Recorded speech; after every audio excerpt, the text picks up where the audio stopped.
வணக்கம். Welcome to அம்மா கைவண்ணமே. இன்றைக்கு நம்ம ஒரு ஹெர்பல் ட்ரிங்க், உடலுக்கு நன்மை தரக்கூடிய நன்னாரி சர்பத் எப்படி செய்யலான்னு பார்க்கலாம். நன்னாரிக்கு நிறைய பேர் இருக்குது. பார்க்கொடி, அது அந்த செடியில் பால் வர்றதுனால அதுக்கு பார்க்கொடின்னு பேர். பாதாளமூலி, அது என்னோட வேர் தொகுப்பு பூமிக்கு அடியில் போகிறதுனால அந்த பேர். இந்த நன்னாரிக்கு ஒரு நல்ல மனம் இருக்குது, அதனால் அதுக்கு சுகந்தின்னு பேர். நன்னாரி வேரை நம்ம குடிக்கிறதுனால நமக்கு உடம்புக்கு ரொம்ப நல்லது. அது ரொம்ப குளிர்ச்சியை கொடுக்கும், நம்ம ரத்தத்தை சுத்தப்படுத்துது, பால்வினை நோய்களை நீக்குது, சோரியாசிஸ்லாம் வராமல் தடுத்துக்கிடுது, யூரினரி இன்ஃபெக்ஷனும் வராது நமக்கு. அதனால் இவ்வளோ பயனுள்ள இந்த நன்னாரியை நம்ம எப்படி சர்பத் பண்ணி நம்ம வீட்டில் குடிக்கலாம் அப்படின்னு நம்ம பார்ப்போம்.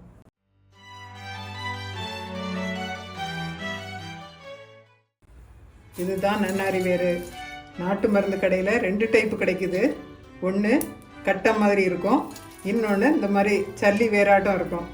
இதுதான் விலை அதிகம், நல்ல மணமாகவும் இருக்குது. இதை சின்ன சின்னதாக கட் பண்ணி வச்சுட்டு வேற கழுவி இதில் 2 லிட்டர் தண்ணி எடுத்துருக்கிறேன். இதில் போட்டுடலாம். நைட்டு ஊறட்டும், காலையிலே மறுபடியும் அதை கொதிக்க வைக்கலாம். அது நைட்டு நல்லா ஊறினா தான் அதனோட சாறு அதில் கொஞ்சம் இறங்கும். கேஸை ஆன் பண்ணிவிட்டு நன்னாரி வேற ஊற வச்சதை நம்ம வேக வைக்கிறோம். நல்லா பாயில் ஆகட்டும். இதில் நமக்கு 500 ml வரணும். நன்னாரி வேற நல்லா காய்ச்சாச்சு. அது 3ல் 1 பங்கை வற்றி இருக்குது. நம்ம வடிகட்டிடலாம். வடிகட்டியாச்சு. இது வேறு நல்லா எல்லாம் அதனோட எசன்ஸ் எல்லாம் இதில் வந்திருக்கும். நன்னாரி நம்ம வேக வச்சு அதை வடிகட்டி இதில் எடுத்துருக்குறோம்.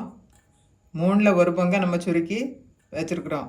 அப்புறம் அதுக்கு தேவையான சர்க்கரை 1 கிலோ.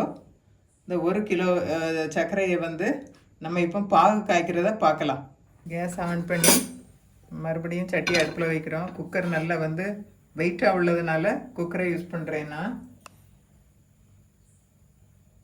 கொஞ்சம் சர்க்கரையை நம்ம போட்டு முதல்ல கேரமல் பண்ணிக்குவோம். அதாவது தண்ணியெல்லாம் ஒன்றுமே ஊற்ற வேண்டாம், அதை மட்டும் போட்டு நம்ம கொஞ்சம் நேரம் பண்ணால் அது அந்த கேரமல் மாதிரி வரும். அந்த சர்க்கரை நம்ம போட்டது அப்படியே மெல்ட் ஆகி வருது. இது அந்த சர்பத்துக்கு ஒரு கலர் கொடுக்கும். நம்ம வடிகட்டின அந்த நன்னாரி தண்ணியை நம்ம இதில் ஊற்றிடலாம்.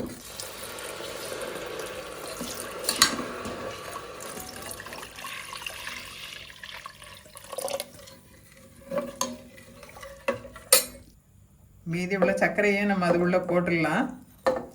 போட்டு மெல்ட் ஆகி அது ஒரு பாயில் பண்ணால் போதும், லேசாக கொதி வந்தால் போதும். நல்லா கொதிக்கட்டும். கொதி வந்த பிறகு நம்ம பார்ப்போம். நன்னாரி கொதிக்கும்போது நம்ம 2 லெமனை பிழிஞ்சி அதுக்குள்ளே ஊற்றிடலாம். பொதுவாக சிட்ரிக் ஆசிட் போடுவாங்க, அது கெமிக்கலுங்கிறதுனால நம்ம அதை யூஸ் பண்ணாமல் லெமனை பிழிகிறோம். லெமன் ஊற்றினா அந்த சுகரில் கிறிஸ்டல் வராது.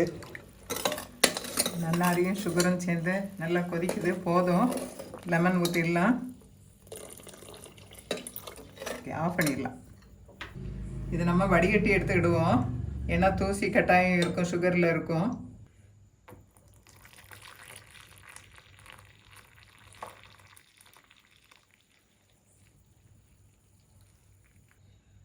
நன்னாரி சர்பத் ரெடி. இதெல்லாம் காய்ச்சி வடிகட்டி வச்சுருக்கிறேன். இதில் 1 பங்கு ஊற்றி 3 பங்கு நம்ம தண்ணி சேர்த்து குடிக்கணும்.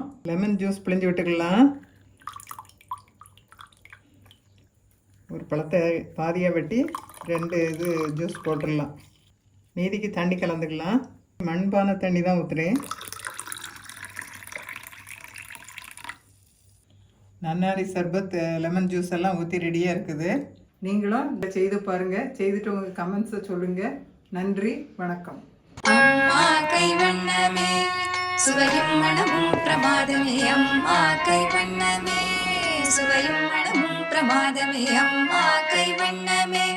சுவையான இனிப்பு வகையும் முறுமுறுப்பான முறுக்கு வடையும் உடலுக்கும் மனதிற்கும் நல்ல ஆரோக்கியத்தை கூட்டும் சுவையும்.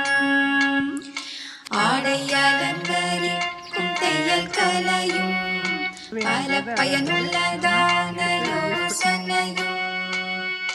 வாருங்கள் பாருங்கள் செய்ய முயலுங்கள், சமைத்து பாருங்கள், சுவைத்து மகிழுங்கள், அம்மா கைவண்ணமே.